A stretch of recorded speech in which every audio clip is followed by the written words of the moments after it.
প্রিয় দর্শক, আসসালামু আলাইকুম। এটা দেখতে পাচ্ছেন গ্রাম বাংলার মানুষের পুরাতন ঐতিহ্য ন্যাপ ফল। আমরা ন্যাপ ফল নামে পরিচিত আমাদের গ্রামে, এজন্য আমি আপনাদের দেখাচ্ছি কোনটা আসলে কিনবেন।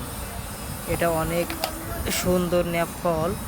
এগুলোর প্রতি পিসের দাম বাজার থেকে পাইকারি মূল্য 5 টাকা। এই ন্যাপ ফলের কাজ অনেক, এবং আপনি যদি এই ন্যাপ ফল বাজার থেকে কিনতে চান, এর ভিতরে ভেজাল আছে, তো সেটা অবশ্যই দেখে নেবেন। আপনি হাতের ভিতরে নিয়ে সেটি একটু দেখে শুনেই নেবেন। এই ন্যাপ ফল গ্রামেই চলে অধিকাংশ। পুরাতন মানুষের ঐতিহ্য জড়িত এখনও আছে।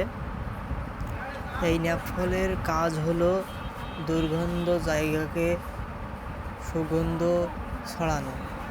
এই ন্যাপ ফল অনেক সুগন্ধি ছড়ায় এবং এতে জীবাণু নেই বললেই চলে। এটি প্রাকৃতিক উপায়ে কাজ করে। আপনারা যারা ন্যাপ ফল ব্যবহার করতে চান তাহলে এটি ব্যবহার করতে